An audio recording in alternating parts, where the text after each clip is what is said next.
Good evening and welcome to Budget Night 2013, which is airing live right this second on ABC One.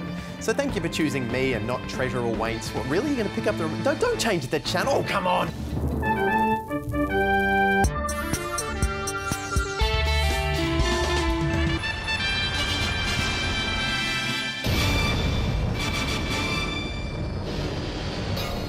Yes, it's budget time, the economy's night of nights, and my third favourite finance-related event, right behind Cash Cab and When the Tooth Fairy comes to visit. Now, if you're someone who gets bored by the Treasurer's condensed summary of the budget, spare a thought for those journalists who've been poring over it all afternoon in what's known as the budget lockup. A unique scenario in which the press are imprisoned in a room with the budget document, are permitted no outside contact, and have just hours to prepare for the budget reading at 7:30. Clark Richards was our reporter in that lockup, and earlier today he sent us this report. I'm currently outside the Canberra Press Gallery and I'm about to get my copy of the budget. I've been training all year for this, reading stock reports, economic textbooks, learning what all the numbers look like and how to pronounce them. Yep, I'm ready. 4%. Time for me to get in there with some other financial heavyweights. Mr. Clark Richards reported with the roast. Yeah, which network? ABC 2, ABC 2. Okay, so I wasn't on the official list. Wait, I can hear some calculators. Now to just unscrew the air vent. Oh, Phillips head every time. Oh well, guess I'll just break out the old 1-inch punch. Get in there. Go on. Have it. So he didn't get in? Well, how did he get that tape out? Anyway, moving on. Bad news tonight if you purchased a spot for the 2015 Gallipoli Anzac centenary service in Turkey. And that's because tour operators had no authority to assign those places. It's got to be frustrating news for many, but good news for war recreationists, because they'll be pleased to see these tours were as poorly organised as the original landing. Instead, a lottery is going to be held to decide which members of the Australian public will be able to fill the 6,000 available spots. Again, good news for war recreationists who'll be pleased to see a lottery once again deciding who gets to visit a battlefield. And for those who don't win Anzac Powerball, many tour companies will instead hold services on board their cruise ships, such as the company behind Gallipoli Cruise 2015.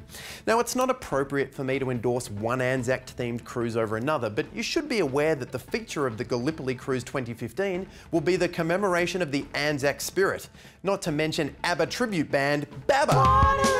Yeah, I don't know what your grandparents fought for, but I'm pretty sure mine did it for BABBA. Now, the founder of Captain's Choice Cruises, Phil Asker, said there will be between 10,000 and 12,000 people docked on ships. So if you think Australia has a problem with boat people, spare a thought for Turkey, because they have to put up with a fleet of Australian cruise ships rocking up every year and making an absolute mess of the place. Now, some tour operators say they will set up rival dawn services for people who do not hold a pass to the official ceremonies. Yeah, after 100 years, it's great to see rivalries returning to Gallipoli. We'll cross now to our finest, Mark Humphreys, who I believe is in Turkey at the site where the Anzacs landed almost 100 years ago. Oh, actually, no, Tom. I'm 2 kilometres south of where the Anzacs landed. Oh, OK, so you're going to make your way up to Anzac Cove? No. I'm told this was actually the intended landing location for the Anzacs. This is where it all could have happened. You can smell the potential. OK, so what are you doing there? Oh, I'm getting in ahead of the crowds. See, there's no chance I'll get a ticket to the Gallipoli centenary. But I tell you what, this is a much better place to do my remembering. Look at all this elbow room. And don't just limit yourself to Anzac Day. I've got 2 words for you. Off-season. I'm saving a fortune.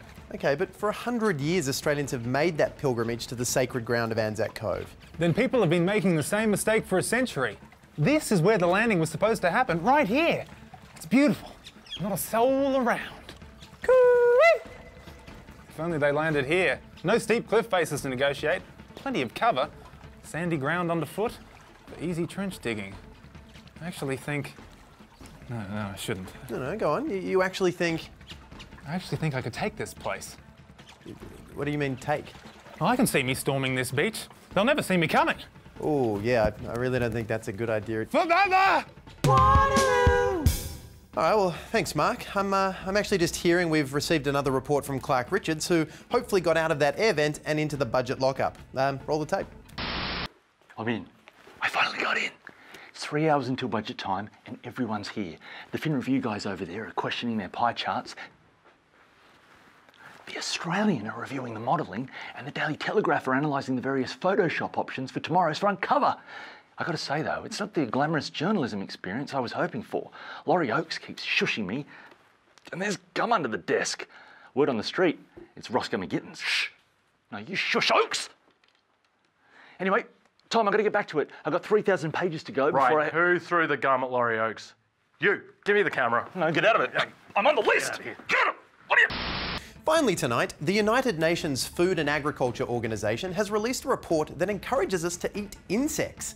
Entitled Edible Insects, Future Prospects for Food and Feed Security, the report notes that insects are an environmentally friendly food source that could also help in the battle against obesity.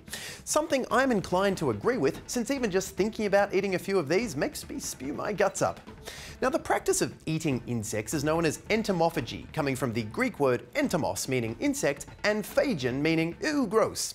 And it's already incredibly widespread. A third of the world's population already consumes edible insects, like beetles and ants, and it also says the rest of us need to get into that stuff too. That. Nick Richardson's our resident foodie, and he's been following this story. Nick, are you prepared to become an insectivore? Good texture, nice crunch. Could work good on a bagel. Hey, Nick. Oh, hey, Tom. So I'm just making a few notes for my insect food blog Flies with that. And I'm in talks to produce my own cooking show. Oh, what's that called? MasterChef Insects. Sure beats boys versus girls. Now, Nick, are you sure you're going to be able to get around people's desire to not eat disgusting food? Yeah, people will eat what Fatty Cravatty tells them to eat. Oh, a colourful one. Yeah, Nick, I don't think eating those is a good idea. Some of those insects might have a small trace of being deadly. No? What? No, it's fine. I just... Whoa. Okay, yeah. I think there was something in that one. I'm feeling... Nick, are you feeling okay? Nick, you need to get help. Nick, tell me what's happening. Nick! Quiet, Douglas. We'll leave Nick there to fight off those savage fevers. Obviously, though, he's on board with the idea and he's backed up by the UN's report, which noted that insects are everywhere and they reproduce quickly. So if that's the reason to eat something, then let's eat something that's harming the planet.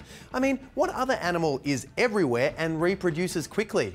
Aren't we all just skirting around the obvious solution here, Seaton? We need to eat people. Yes, people. What? No, pigeons. I was talking about pigeons. Oh, right.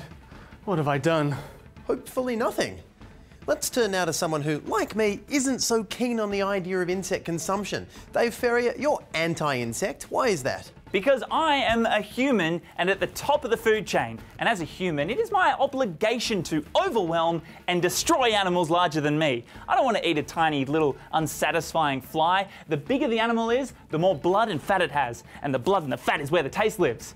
If we are going to eat insects, what we need to do is make an insect with as much blood and fat as a cow has. Okay, so you want to genetically modify a fly to be a cow? Yes. But then we'd have the same problem that we do now. Animals that large just aren't sustainable. Okay, well then maybe we just need to embrace the inevitable. Yeah, we're just going to have to suck it up and start eating... people. Yeah, no, insects. God, seriously, you too? Well, everyone's talking about it, Tom. Post-apocalyptic films, Seaton.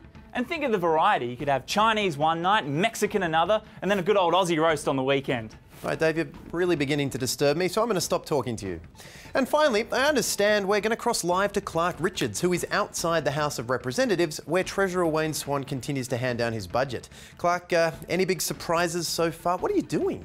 Tom, yes, some major upsets in this year's budget. Wayne Swan has said they're taking money out of Blue University funding. Yes, once again, Blue Universities have taken a huge financial blow under this government.